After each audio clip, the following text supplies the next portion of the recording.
Right, so this is the fifth video in the probability functions section on the sampling distributions in general. These are also known as the distribution of sample means, which actually is a much better description of what they really are. So we're going to have a look at this and then look at how we apply this.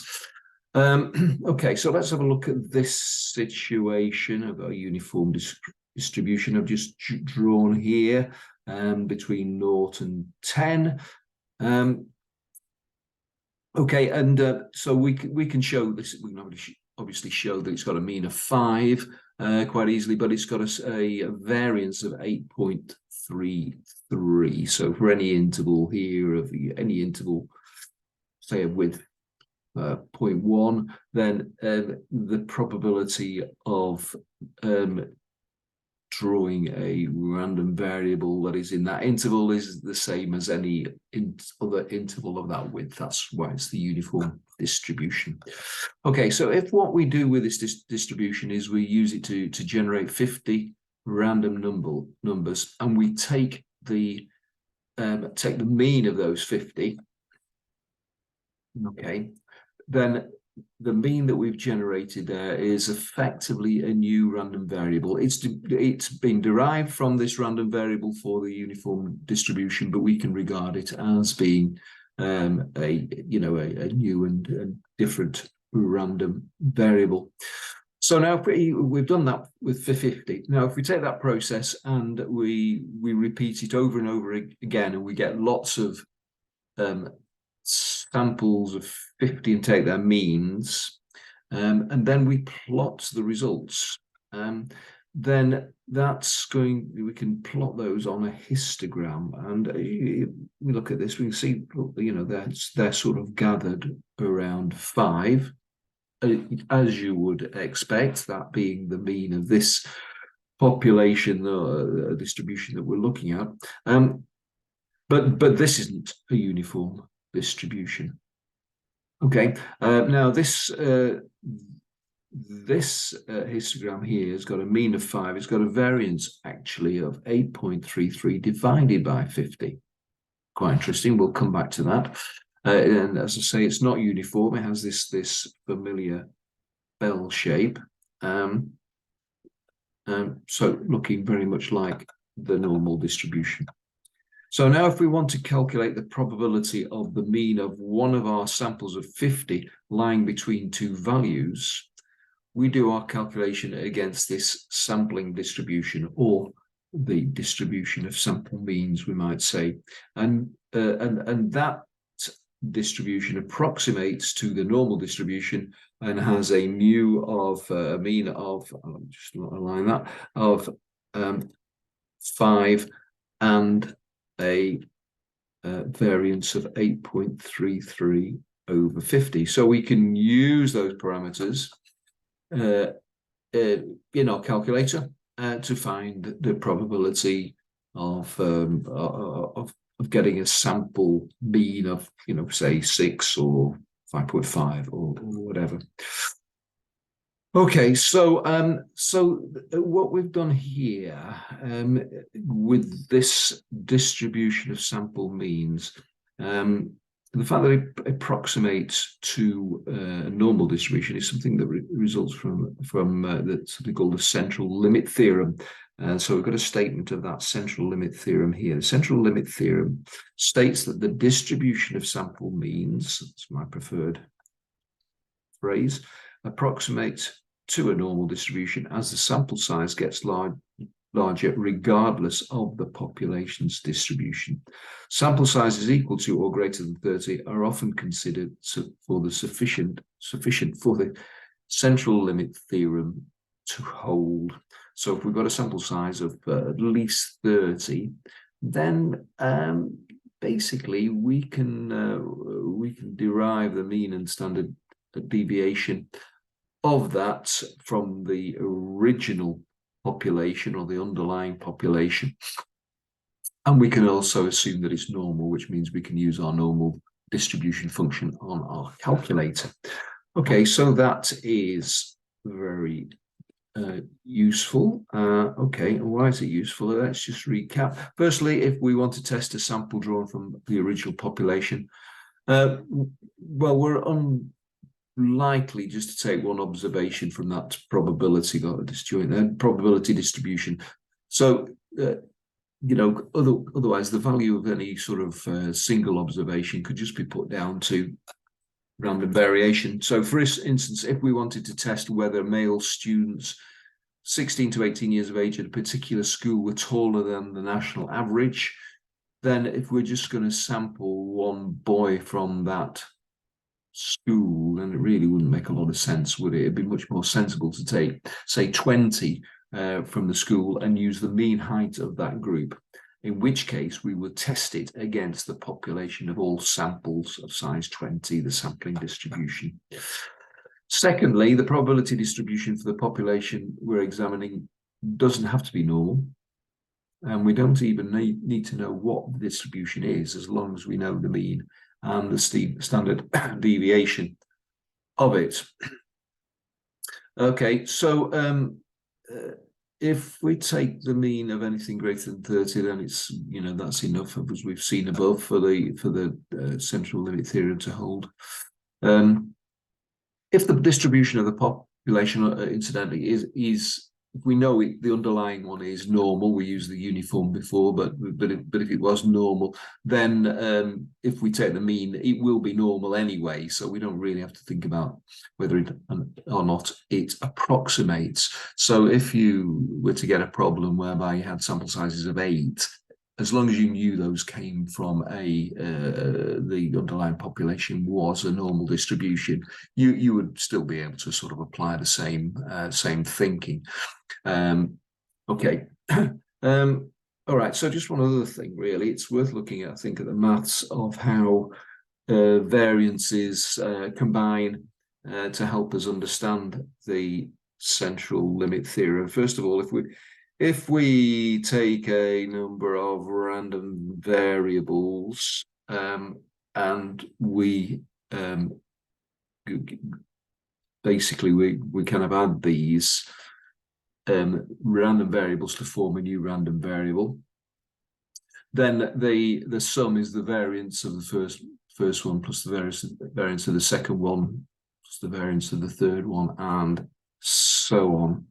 So, and that's assuming that they're uncorrelated. So if we denote our different random variables as x1, x2, x3, x4, and so on, then what we're actually getting is the sum. And if those are the same random variables, okay, then it's basically n times the variance of any one of them. Okay, so that's the first fact. The second fact is if we, well, it is derived from this, the variance of some constant times the random variable is going to equal that constant squared times the variance of x. And the reason for that is that, of course, the variance is a square measure. So it's a little bit like saying, if we scale up the side, the square, then the ratio of the areas is in the ratio of the squares of that scaling factor. So that's what that says. Now, if we put these two things together, because what we're interested in is actually lots of instances of our random variable, but divided by the count of them. So if we think of that multiplying by n and this divided by n squared, put those together, we're going to get this variance divided by n. So that's why we get this particular value. Okay, so that is the distribution of sample means. Let's have a look at a couple of examples. Here we go. Incomes in a certain town are strongly right skewed with a mean $36,000 and standard deviation of $7,000. A random sample of 75 households is taken. What is the probability that the sample mean is greater than 37,000? Okay, so what we're saying is that, well, our random variable would be the income of one household. Okay, and we know that to be with a mean of 36,000 and a standard deviation of 7,000. So everything is in thousands here. 7,000. So the variance is 7,000 squared. Of course, we don't know what the distribution is, but if we take the sample mean, okay, the distribution of the sample means is going to be normal with a mean of 36 and a variance of 7 squared over 75, which is actually equates to 0.808 squared. So our standard deviation for our distribution of sample means is going to be 0.808. So, right. So what's the problem is that the sample mean is greater than 37,000. Well, what we're looking for is the probability this new random variable is going to be greater than 37. So we can put that in our calculator. We've got a lower of 37, greater, an upper of 9999. Let's say we put that into our calculator with this mean and this standard deviation, and that gives us a probability of 0.108 to 3 decimal places. So the probability that the sample mean for this sample of 75, the probability that that is greater than 37,000 is this 0.108, 11%. Okay, right. So that's quite a good example here. So let's go a little bit further, a little bit more complicated. School children entering a sweet shop spend a mean of £1.50 per visit, or 150 pence, with a standard deviation of 36 pence. The shopkeeper puts all the prices up. The next 100 children spend on average £1.45, 145 pence. Has the price rise caused sales to drop? Okay, so to answer this, what we need to do is to determine the probability of observing a mean of 145 pence or less. Come back to that in a minute. For a sample of 100, if the true mean is still 150 pence. Okay, so what we're doing here is we're looking at the sort of the underlying population. This is the random variable, which is the amount spent by a random child or a randomly chosen child coming into the shop. Again, we don't know what distribution it is. But we know that the mean is 150 and the variance is 36 squared. Okay, so our distribution of sample means, which I've denoted by this x bar 100, is normal with a mean of 150 and a variance of 36 squared over 100. Okay. Right, so which gives us a standard deviation of 3.6. We do that calculation. Okay, so what is the probability that a sample mean for a sample of 100 children will be less than or equal to 145? Well, again, we can stick that into a calculator.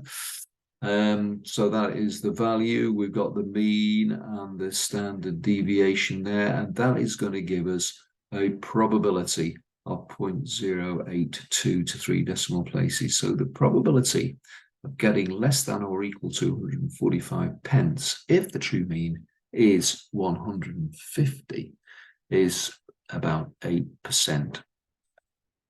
Now, just at this point, you might ask, why is it less than or equal to 145?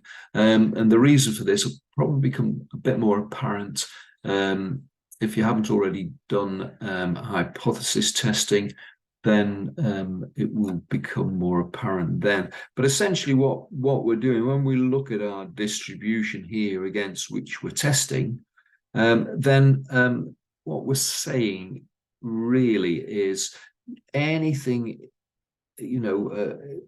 sort of anything up at this top end tail here is kind of what we're interested in. Now 145 just kind of creeps into, doesn't it? So we're sort of saying, in this case here, this tail here is worth 8% of the whole weight. So we're saying, what's the probability of getting into this region here? Okay, so and with 145, we've actually done that. So that's the kind of logic there. And of course, it wouldn't make sense to say what's the probability that it equals 145 pence, because it's a continuous distribution and we don't measure things like that. So 8%, yeah. So what does that mean? So we can draw two different conclusions from this. One, we could say, well, the population mean is 150 pence, and this 145 pence, it's just some random variation, something, that's happened with a probability of 8%, but it's still just random variation. Alternatively, we could conclude that the population mean actually has reduced from 150 pence. So it just depends on how we want to interpret the results. Incidentally, if the population mean has reduced from 150 pence, it doesn't necessarily mean that it has reduced to 145. It could be a whole host of other things, but we're probably something which is more that 145 is more likely than 150 as a mean. So, but we'd have to do more work and more research, gather more data in order to actually really then conclude what the new mean was. Right, so that is that one. And let's just have a look at this one, which is a little bit similar. An automobile company is looking for fuel additives that might increase gas mileage. Without additives, their cars are known to average 25 miles per gallon, with a standard deviation of 2.4 miles per gallon on a particular road trip. Okay, again, we don't know what the distribution is, doesn't say that. The company now asks whether a particular new additive increases this value. In a study, 30 cars are sent on a road trip, and it turns out that these averaged 25.5 miles per gallon with this additive. So, is the additive effective? Right, so again, the underlying population, this is for a randomly chosen vehicle on this journey from London to Edinburgh. It has a probability distribution. We don't know what shape that is, but we know that the mean is 25 and the standard deviation is 2.4.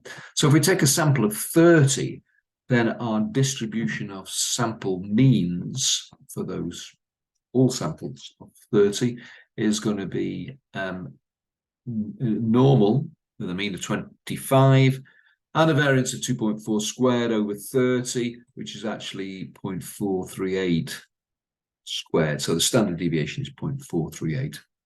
So yet again, we can put these values into our calculator and work out the probability of getting a particular mean of 30 that is greater than or equal to 25.5. Given that distribution of sample means is normally distributed with a mean of 25 and a standard deviation of 0.438, and that is going to give us a probability of 0.1268 and so on, about 12.5%.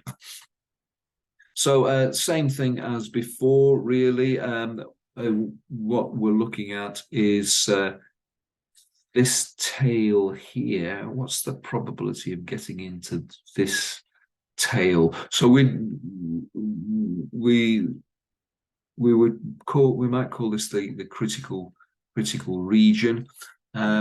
again, this will crop up a little bit more in hypothesis testing.